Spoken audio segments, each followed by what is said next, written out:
Hello everyone. अगर आपने पिछली वीडियो देखी है तो उसमें मैंने आपको बताया था वीसीआरएस के बारे में और फेडरल एलिजिबिलिटी क्राइटेरिया के बारे में, उनकी रिक्वायरमेंट्स के बारे में। तो लेकिन इस वीडियो में आपको बताऊंगा एक ऐसी चीज़ जो कि कईयों को खुश कर देगी। वो ये है कि अगर आप कहीं और से, कहीं बड़े शहर से, सरी से, वैंकूवर से, कैलगरी से, या फिर अगर आप आ रहे हो कलोना से भी आ रहे हो, कोई छोटे टाउन से भी आप आ रहे हो वर्णन में, या फिर जो अब उसका सिस्टम है, उसका जो जो प्रोग्राम है RNIP प्रोग्राम, अगर उसमें आप अपीयर अप्लाई करना चाहते हो तो यही बताना चाहता हूँ कि ये बहुत ईजी है, ये इतना हार्ड नहीं है, बहुत ही ज़्यादा ईजी है। अब इसको एक्सप्लेन करने के लिए मैं एक्चुअली एक एग्जांपल लेना चाहता हूँ यहाँ पर। अगर मान लीजिए कि कोई बंदा आया है सरी से उसने स्टडी बाहर से की है, लेकिन वो अपनी अभी PR प्रोग्राम्स बाकी ऑलमोस्ट डल हैं। अगर अभी फेडरल का जो क्या कहते हैं ड्रॉ होता है बहुत हाई चल रहा है, और PNP के ड्रॉज भी बहुत हाई हैं। अगर नहीं आ रहे हैं तो स्टिल अगर वो अप्लाई करना चाहता है RNIP में तो ये बहुत ईजी है। इसको समझाने के लिए मैं पहले एग्जांपल लेता हूँ कि कोई बंदा है जो सरी से आया है, वो वर्णन में रह रहा है, और वर्णन में रहते टाइम उसने पहली बात तो ये है कि उसको शायद $23 पर आवर वाला ना मिले। वो जो जॉब ऑफर है वो बहुत ही हार्ड होगा। अगर मिल गया तो सबसे अच्छा है, वो एलिजिबल हो जाएगा। लेकिन अगर नहीं मिला उसको तो वो क्या कर सकता है, वो पहले वर्णन में आए, 6 महीने रहे, और वो 6 महीनों तक वो एक जॉब ऑफर ले सकता है, काम कर सकता है एक एम्प्लॉयर के अंडर जो उसको $18 पर आवर से ज़्यादा का पे करे।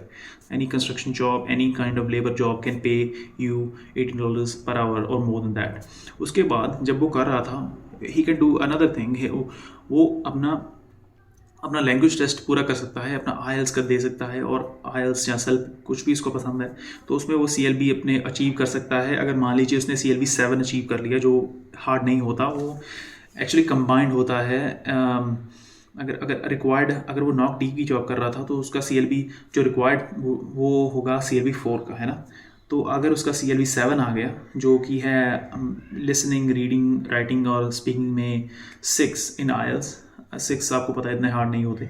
अगर उसकी 6 आ गए ईच में तो उसको CLB 7 मिल जाएगा। अभी CLB 7 है और रिक्वायर्ड है 4, तो उसमें कितना फ़र्क है, वो 3 CLBs का, उसको 6 पॉइंट मिल जाएंगे। 6 points he will get out of that thing. So उसको 6 पॉइंट उसके मिल गए, और उसके बाद उसको देखना पड़ेगा कि उसकी अगर कोई फैमिली मेम्बर है उसमें, वो मुझे लगता है नहीं होंगे, क्योंकि मोस्टली हमारे बंदे जो ऐसे मूव करते हैं बड़े शहरों से छोटे शहरों में, उनके मोस्टली जो रिलेटिव्स होते हैं वो बड़े शहरों में ही होते हैं।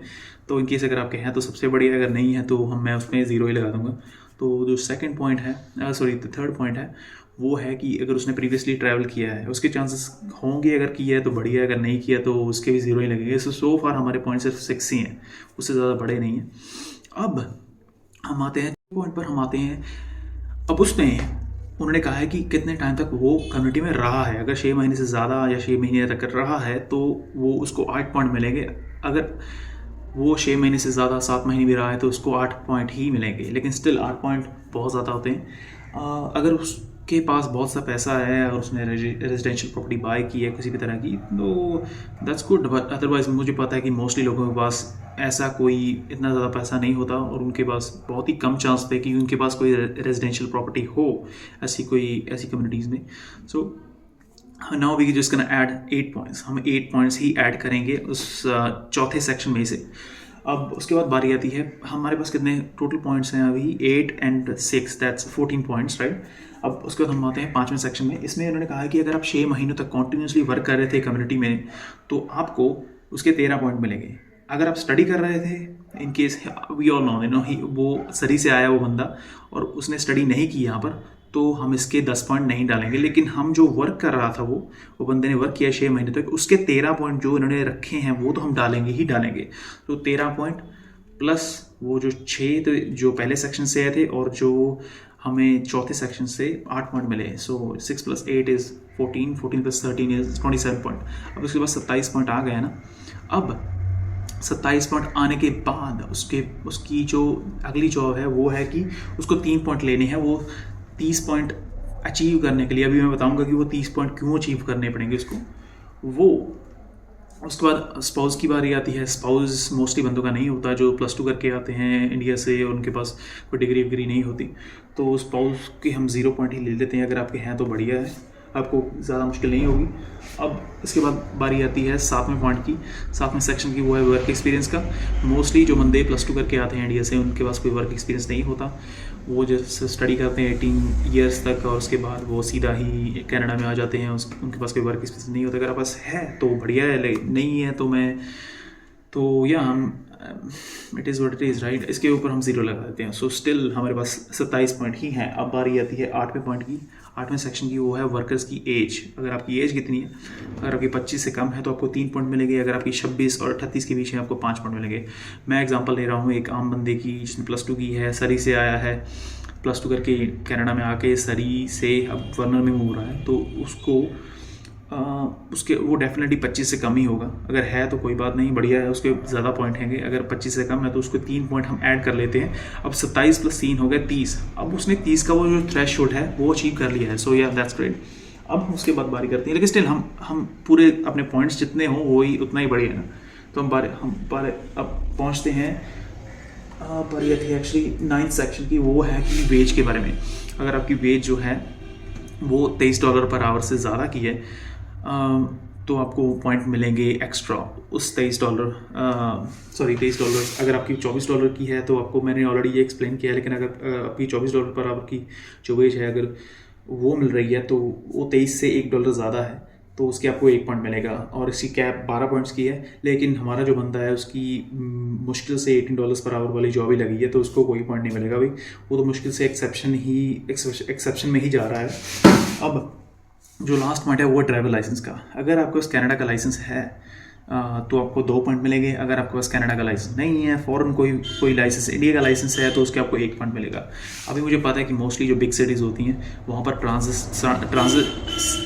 ट्रांजिट सिस्टम बहुत बढ़िया होता है, इसके कारण यूजुअली पीपल अगर किसी को ज़रूरत नहीं होती तो वो नई गाड़ी का लाइसेंस बनाते। तो अगर आपने बना लिया है तो 2 पॉइंट्स ऐड कर लिए, अगर नहीं बनाया तो 1 पॉइंट ऐड कर लिए।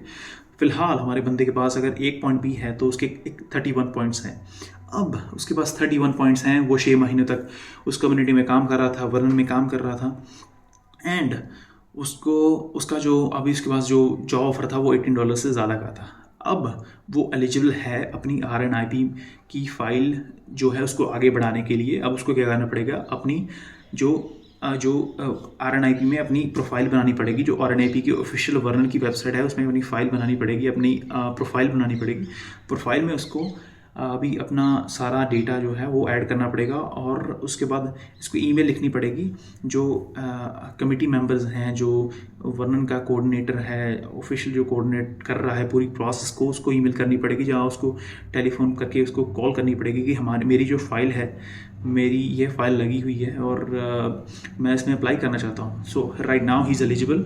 और इसकी आगे की जो प्रोसेस है उसके बारे में बताऊँगा, लेकिन इस वीडियो में मैं यही बताना चाहता था कि उस बंदे ही हाउ इजी इट इज़, कितना इजी है एक बंदे के लिए वर्न में RNIP की फ़ाइल लगाना या फिर उन 11 कम्युनिटीज़ में फ़ाइल लगाना इज़ स्टिल प्रीटी ईजी। वो इतना हार्ड नहीं है। तो इन केस अगर आपको वीडियो अच्छी लगी तो थैंक यू। अगर किसी तरह की वैल्यू मैंने प्रोवाइड की है आपको तो इससे अच्छा और क्या हो सकता है। अगर आपको लगता है कि मैं किसी तरह से इन वीडियोज़ को इम्प्रूव कर सकता हूँ, प्लीज़ लेट मी नो।